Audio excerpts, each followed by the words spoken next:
Olá pessoal, hoje eu vou falar aqui de uma série que eu demorei a assistir e eu consegui, né, como vocês viram no último vídeo de Caçadas, foi a série do Drácula de 2013, estrelada pelo Jonathan Rhys Meyers. Essa série ela só teve essa temporada aqui, né, como eu falei no vídeo. Ela foi cancelada pouco tempo depois do término dessa temporada. E eu vou falar aqui a respeito do que é que eu achei. Eu assisti esse box, eu assisti todos os episódios, os 10 episódios de ontem para hoje. E agora eu vou dar minhas opiniões aqui sobre o que é que eu achei dessa série. Bom, primeiramente, eu vou logo dizendo, não tem final. Eu acho que esse é o principal, não, é o único defeito a respeito dessa série. Não tem final. Como a série ela foi cancelada, ela deixa um monte de brechas abertas no último capítulo, né? E infelizmente não tem continuidade. Então vai deixar quem for assistir, vai deixar literalmente na curiosidade e na imaginação, para você pensar como seria essa segunda temporada com os acontecimentos que ocorrem lá no finalzinho dessa temporada aqui. Uma pena mesmo não ter continuidade, porque ela termina de uma forma muito empolgante, muito instigante, e é lamentável que tenha sido cancelada, né? Mas vamos lá. Primeiro, essa série aqui, ela conta uma história envolvendo o Drácula de uma forma muito diferente. Uma forma completamente diferente do que você já viu em trocentas adaptações que existem do clássico escrito pelo Bram Stoker. O Drácula, nessa história, ele é quase que um herói. Ele é quase que o herói da série. Ele aqui ele não é tratado com a vilania de sempre. Ele tem um motivo muito forte para o que ele está planejando realizar.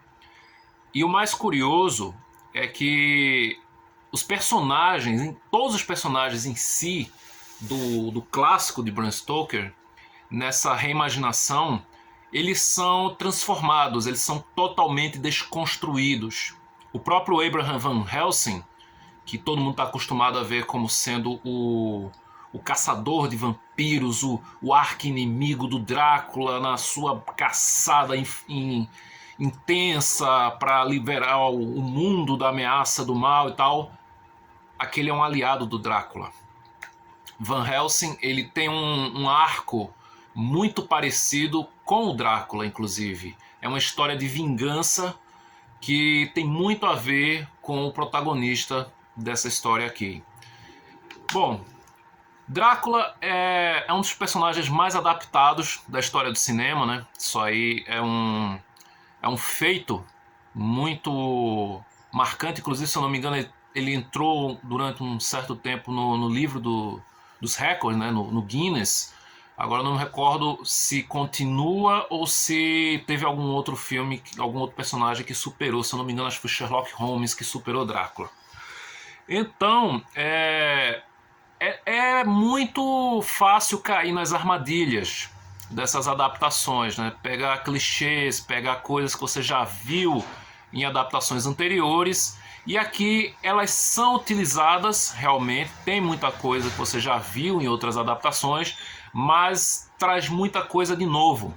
Assim como um extra que diz no último disco, traz sangue novo para esse universo do rei dos vampiros. A série, como não poderia deixar de ser, ela tem muita violência, ela tem muito erotismo, né, já que vampirismo e erotismo sempre caminharam de mãos juntas.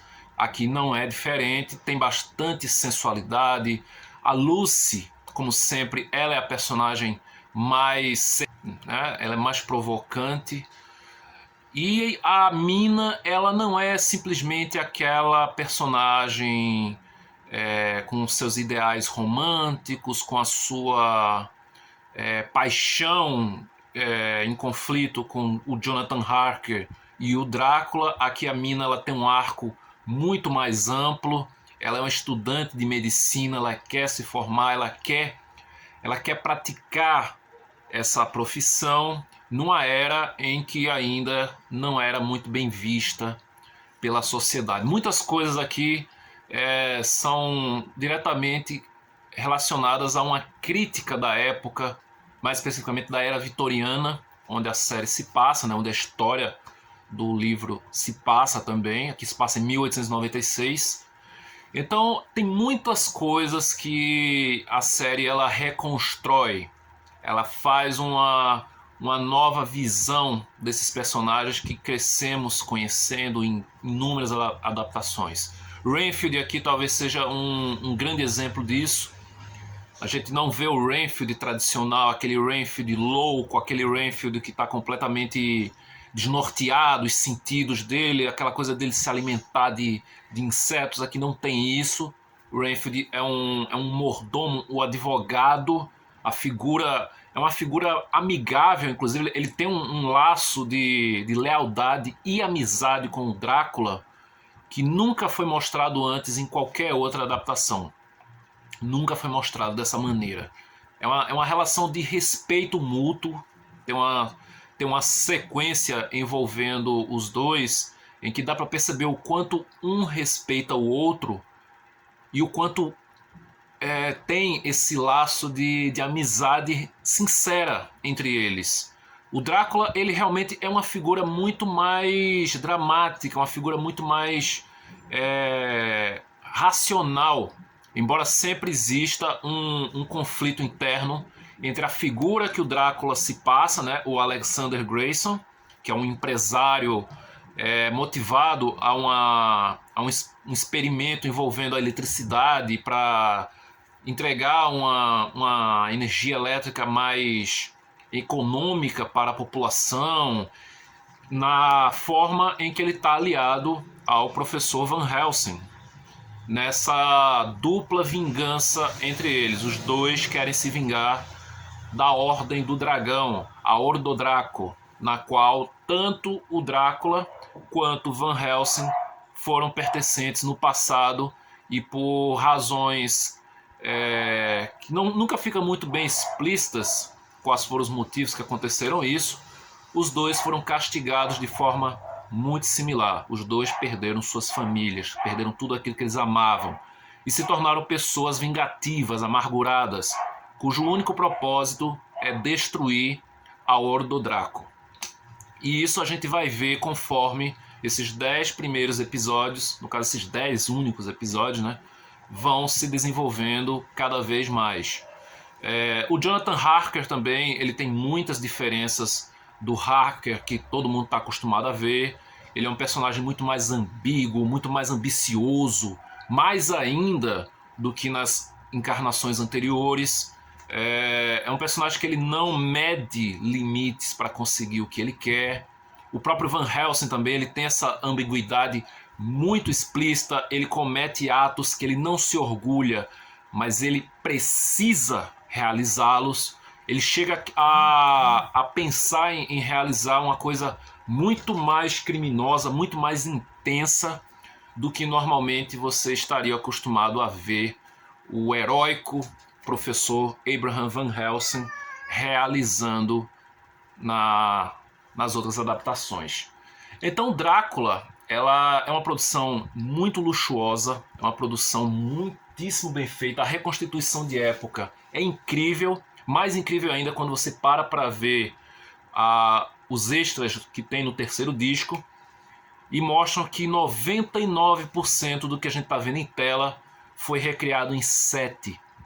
Então o alto custo da produção foi um dos fatores que levaram, infelizmente, ao cancelamento da série ao término da primeira temporada. O Jonathan Rhys-Meyers é um ótimo ator e ele faz um trabalho excepcional. Ele entrega um personagem, uma interpretação do Drácula muito ambígua, muito sofrida. Ele carrega a dor de ter perdido a sua amada esposa, né? A Ilona, que aqui não é Elizabeth, aqui é Ilona, o nome da personagem, e quando reencontra ela na reencarnação, né, na figura da Mina Murray, que também faz a atriz, que agora é a Jessica DeGaulle, se eu não me engano, ela entrega também uma interpretação muito boa. Aliás, o elenco inteiro em si tá ótimo.